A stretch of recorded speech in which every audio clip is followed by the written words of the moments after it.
Most prop firms don't actually want you to make profit. They actually lose when you win, which sounds counterintuitive, but that's the reality. While not all prop firms are untrustworthy, the sad truth is that in this space, the majority of them are. And their simple objective is extract as much value from you as possible through purchasing their accounts. Today, I'm going to show you how to identify these bad actors, but I'm also going to educate you on, how these prop firms actually make their money and where they were initially inspired. Starting off, let's talk about where these sort of challenge-based prop firms were inspired by, because they didn't just come out of nowhere. They were initially inspired by what we call these proprietary trading firms. Now, these firms are similar in some aspects, but they are a whole nother level. These type of firms are where the best of the best traders are united and working together in a company-like environment. So let's do a little comparison of the proprietary trading desks and the challenge-based prop firms. I just call them fake prop firms because I know a lot of traders who trade on these real desks and it's a whole different ballgame. So let's start with the first point. On a proprietary trading desk, you're actually trading the firm's capital, not your own. You're not trading on demo. Like once you're trading for these firms, you're trading in a live environment with their capital. But on these challenge-based accounts, whether it's the evaluation phase or you've passed that phase and you're moving on to like the next level, right, which is your live account, most likely you're still trading on demo. Not the case for all of these firms, but majority of them, you're on a demo account. Next, it is the entry to barrier. So when you're trading on a challenge-based firm, all you're doing is paying a fee, then you get access to the account. There's no real entry to barrier. But with these proprietary trading firms, the entry to barrier is so much more elevated. If I would want to apply to one of these firms, for example, like you have SMB Capital or Axia Futures, those are just two of the biggest ones. If I want to apply to one of these firms, I need to give them 2 to 3 years minimum of a verifiable track record. And then after I give them my track record, you then sit through a vigorous amount of interviews to make sure that you are actually a good fit for their team. Because at the end of the day, they're only hiring the best of the best, or they're looking to hire the best and help train them to their own existing strategy. So like scoping the traders. But the challenge-based prop firms really don't give a shit about you. They're not trying to scope you. They don't actually want you to be profitable. They just want you to pay for another account and another one. That way they can keep funding their lifestyle. The final big kind of difference between the two firms is with the challenge-based firms, there is no mentorship-like environment. But with the proprietary firms, it's like if you've seen Billions, you'll know Wendy Rose, right? So for all the traders at the firm, Wendy is kind of like their psychologist. When you get to a high level in trading and you're risking a lot of size, it becomes very hard for you to kind of maybe like scale up, like you hit these milestones. It's the same milestones that we hit as traders ourselves. But in these firms, you actually have like probably your own risk managers.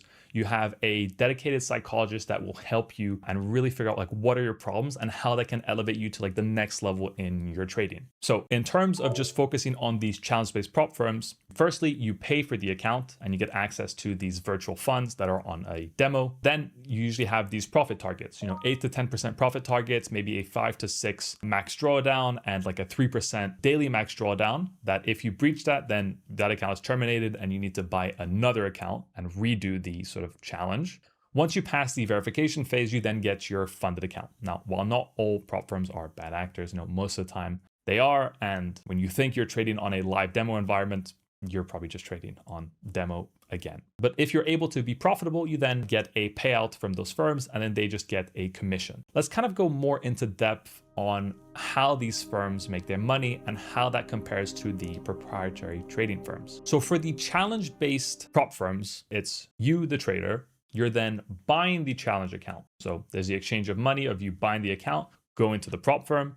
In return, you get a demo account for you to pass your evaluation. If you fail the evaluation, you're then paying again for that account or for another sized account. If you think about it, 95% of traders fail. And this is just in general. When you imagine 95% of traders failing when it's like they're on their own account, and there is no daily, weekly max drawdown. Imagine what it's like when those new traders get put onto a demo account where those rules are there to screw you over in naturally growing and scaling your trading account. So when you're limited to a very small amount of max drawdown, you're even more likely to blow up the account and pay for another one. So I'd even argue that 95% is even higher when it comes to traders on prop firms. And you got to ask yourself, if you're trying to even look up that information on like how many people are actually passing a prop firm, you're never going to be able to find that. They don't reveal it because they don't want you to know that majority of them are failing. All they want to show you is like, oh, look, this trader got this payout. This trader got this payout. But again, do they tell you that most of those traders actually have a proper partnership with those firms to where that money might be demo? They can blow up as many accounts as they want. They can adjust the log however they want, just to kind of show you that, hey, I got this 50K, 100K payout on my first account. But that's just the illusion that they're trying to give you. So to summarize, you're paying for the account, they get the revenue. The odds are against you where you're most likely going to fail, especially if you're a new trader. So they keep getting more and more revenue, targeting these newer traders who have no edge, that shouldn't even be trading or paying for accounts. They should be trading on demo. So they want you to fail. They're targeting the new traders so that they can keep getting more and more and more revenue. Now, when you're comparing that to the proprietary trading firms, they don't make money from you failing or from you paying to apply. They make money from scaling your edge efficiently and sustainably, wanting to see you do better, because they only get profit if you succeed. They don't profit from your failures. If they put you in a live environment and you are inconsistent, you are unprofitable, then they will simply let you go and they will fill that spot with someone else. That's the reality. They make money when you are profitable. Challenge-based prop firms make money from you failing. If you're enjoying the video so far, feel free to like and subscribe to show some support. So the next part of the video is rule violation. Knowing that most of these prop firms are profiting off of you failing, you have to ask yourself, what would happen in a scenario where all the traders magically became profitable?